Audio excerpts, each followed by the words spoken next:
Hi, Dawn. I'd like to begin by giving you and your team 7 practical tips, just that are best practices related to using video in meetings and in general. From there, I'd like to give you 6 additional tips on how you can be using video during meetings to your business advantage. Number 1 is good audio is more important than good video. The reason is, think about it. If you've ever listened to a radio station and it was a little crackly, it can drive you crazy. If you've watched a YouTube, if the audio is crisp and the video is okay, it still works well. Next is look at what's behind you during the camera shot. If you're, say, working in a home office, is that what things are on the wall, what books are in the bookshelf, etc. Anything that's within the camera's view. The reason is what you're doing is you're giving a glimpse of your home to people that you work with. So the good rule of thumb is just turn around, look at your bookcase, see what's there and whatnot, and think to yourself, is there anything there that I wouldn't feel comfortable putting in my office at work?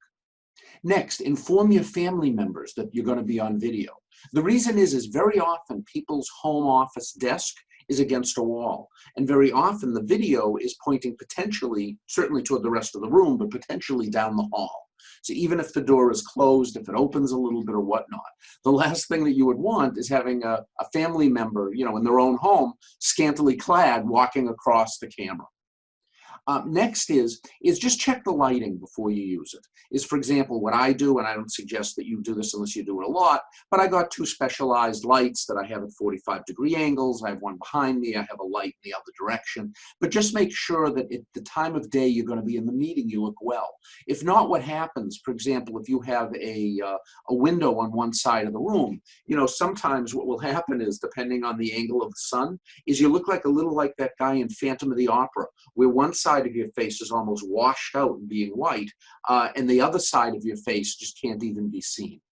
And the last thing is, if you're going to do a screen share, then what you want to do is, as with the camera, you want to see what's behind you on the wall. If you're doing a screen share, then what you want to do is you want to check what's your background, what are the icons, what potential pop-ups come up, anything related to that, that could be seen as potentially unbusinesslike. You can also use that one or what's on the wall behind you in sort of offensively instead of defensively, so to speak. Defensively, making sure that there's not anything there that you would be embarrassed by having people see. But what you could also do, for example, is that you could have a picture of your book up there, or you could have an icon, for example, if you like to be known for fishing, is that the background on your screen could be you catching, a marlin or something along that line. Depending on what it is, how you would like to portray yourself in sort of to your business, but in a non-business scenario. You can use that. It's, oh yeah, that just happens to be my background screen. Now from here, let's move to being, let me say, a little bit more strategic and tactical in meetings themselves using camera. First of all, being on camera is much more influential than not being on camera. Think about it when you were in the office. There were 5 of you sitting around a table, in an office meeting, when we were in office meetings. And then there were 2 other people that were connected through the speakerphone.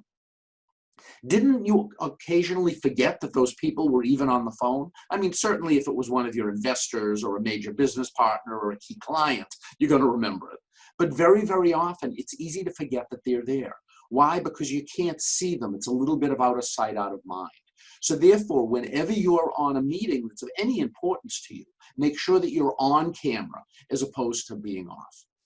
Next is schedule on, or number 2, I should say, is schedule on-camera meetings with key people that you've never had the opportunity to meet with in person. It could be a supplier overseas. It could be a key business partner on the West Coast that's newer to you and you haven't been able to meet. But anything along this line. The reason is because once you meet people face to face, it brings on a more trusting, friendly, personal relationship. Think of someone that you worked with just by phone or by email for, say, 3, 6, 9 months. And then you're at a conference and you happen to bump into them. You see their name on their name tag. and you say, hey, Joe, how you doing? I'm Eric. We've been blah, blah, blah. All right, now just a 15-minute shake your hand, how you doing?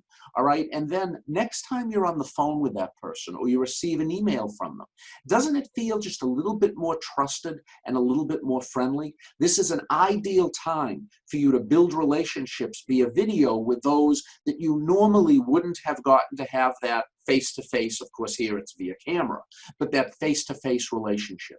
If you have suppliers overseas and you want to build a stronger relationship with them and you can't get over there or have never got over there to see them, now everybody's using Zoom. Use this as sort of the excuse and the benefit for you being able to do it. The next one is in being on camera is that you'll be able to read other people's body language. What they say is when humans get meaning from other humans, that 7% of it comes from the words that are said, 38% comes from the tone of voice, and 55% comes from the body language. So if you can be on camera with a key client or a customer or a member of your staff during a performance review or whatnot, and if you're just on the phone with them, you don't know if they're sitting there going like this, if they're really excited on what you're saying. You can read sort of those, micro changes in people, or, they sitting, like leaning back with their hands crossed, or they leaning forward, waiting to see if this, what the price of your proposal is going to be because they really like it. But also what will happen is that they can also read your body language. So if you're there and you're smiling and you're looking really excited about how this presentation or how this presentation or meeting or business relationship or whatever, if you truly look like it's something that's a value to both and you're trying to build a relationship, they'll feel that. And you can actually use your body language to change their body language. This works obviously this wasn't designed for camera. This is things that were designed for in meetings from an influence perspective. But if you can get them to change their body language so that they're leaning in and paying attention rather than sitting back like this, then their mind will say, hey, look how I'm sitting. I'm sitting leaning forward. I must really be interested in what this person has to say. The next is now you're in one of your staff meetings. You and your senior team is there. Well, you know what? If you have them on camera, they can't multitask. Think, have you ever tried to do it? If you've been on camera and you see this email come in and you're sort of saying, well, I'm going to try to do this, but I'm going to smile. You can't really do it. So it helps keep people on task. And the last one that I'll say, and this is not only good, it's sort of an extension of what I said previously. But what will happen is think of when you watch a TV show. It could be something that you really like. The classic example of this is the TV show Friends. Or, you watch these people for years and you sort of feel like you know them, you like them. They feel a little bit like part of the family. You can use this to your advantage with those in your team, those that you don't really meet with often, 2, 3, 4 levels down in the organization chart. They certainly know who you are.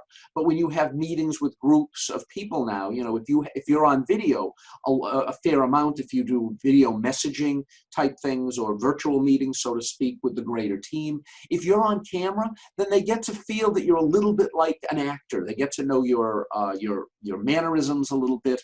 They get to know you. You start feeling a little bit more like part of the family, someone that they know a little more than they actually do. Just like you don't know the actors in Friends, but you sort of feel like you do. It's the same type relationship that you can create, except in this case, you're the actor, you're the celebrity, and everyone in your team feels a little bit closer to you. And as you would expect, that reduces attrition, it builds loyalty, it builds motivation, and all of those other things that we're trying to do within our team.